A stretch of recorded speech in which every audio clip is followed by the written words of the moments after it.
And here, there's no let-up in Met Office warnings over snow and ice for Scotland, England and Northern Ireland. There's no let-up in Met Office warnings over snow and ice, with travel disruption expected across northern and western Scotland as well as Northern Ireland until midday tomorrow.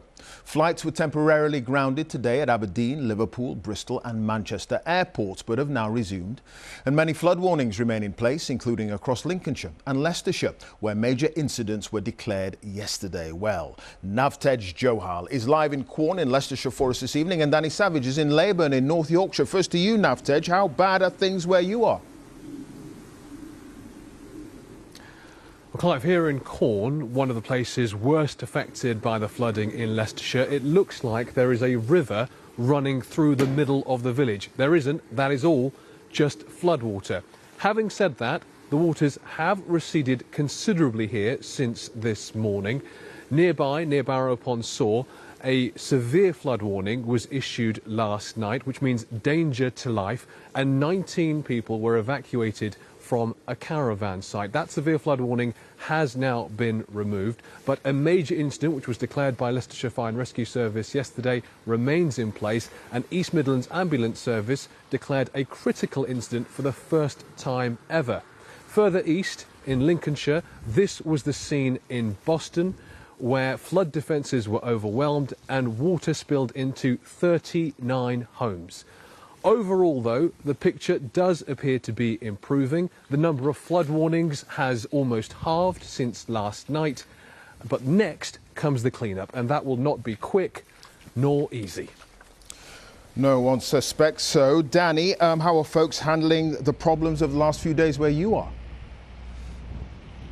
Clive, if you look at the landscape here in the Pennines, it really hasn't changed much since Sunday. There's still a thick blanket of snow, and it's not shifting at all.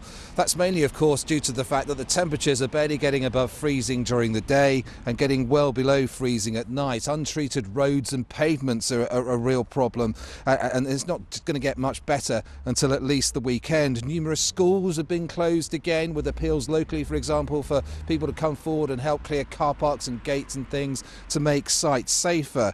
But if you think it's cold now, you ain't seen nothing yet. Forecasters are predicting that temperatures in the snowfields of northern England and Scotland could get down to -20 on Wednesday and Thursday night. Now, that's not particularly unusual, perhaps, in the glens of Scotland in winter, but that is severe weather for populated areas of northern England, and it's something to be very aware of.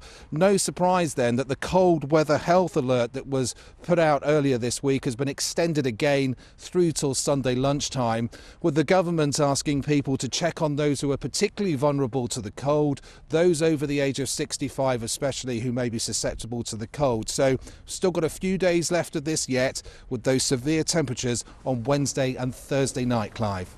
Now, more than 100 flood warnings are in place across England as heavy rain combined with melting snow sees rivers burst their banks. More snow and rain are on the way, raising the risk of further disruption. Our Midlands correspondent Stacey Foster reports from Leicestershire, which has been one of the worst hit areas.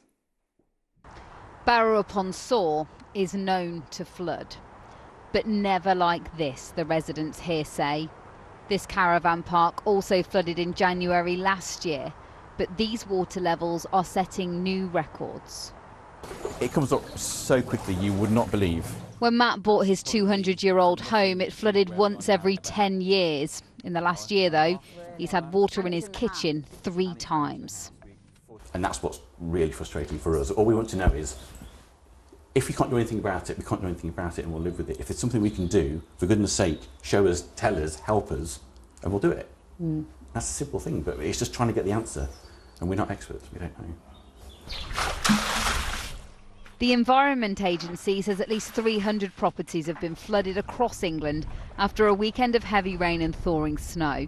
Leicestershire Fire and Rescue Service has responded to more than 380 calls over the last 24 hours. Kids are upstairs, they can't come downstairs. Yeah, so just stranded, can't get out, no one can get in. Don't know what we're going to go do for food for lunch in a couple of hours. So yeah, it's not good. They're really need to sort this out. It can't carry on. This has happened before, but drying out is wearing thin. It's a nightmare. I found myself, all I've done the last year is every time it rains, I drive down to here, because I live out, I just live out on the outskirts of Leicester, and I come and look at the river levels, because I'm worried all the time. To add to the misery, across the country there has been more snow. At Aberdeen Airport this morning, in West Yorkshire and in the southwest, which means river levels are expected to remain high until at least Thursday.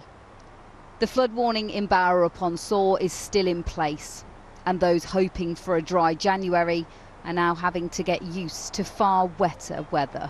Stacey Foster, ITV News, Leicestershire. But first, people in Surrey are being told to act now by the Environment Agency after a weekend of snow, sleet and heavy rain. Those who live and work near the River Wey or River Mole are most affected, and tonight there are still 18 flood warnings in place across the area. Those warnings mean there is a risk to property, business and livestock. From Leatherhead, Rags Martel has more. The water flooded quickly. The river at Leatherhead bursting its banks and streaming into properties. Those have survived, and it's raining again now, and it's absolute. This was the Thorncross stables yesterday morning. So I got here at 7 o'clock in the morning to see that obviously the flood had come through.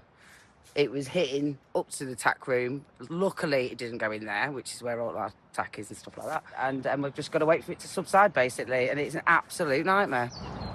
These Surrey hills look picturesque now, but the River Mole isn't normally this big. During the summer, people camp in this field.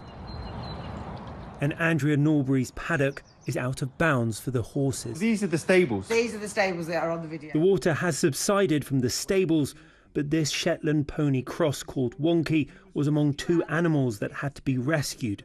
But hundreds of pounds worth of equipment got washed away. It is awful. The floods, it does take, it's soul destroyed to be fair. It is upsetting. Because you do get a lot of bedded, it's a lot of money spent on stuff and you don't have time to get it out sometimes when it's coming as fast.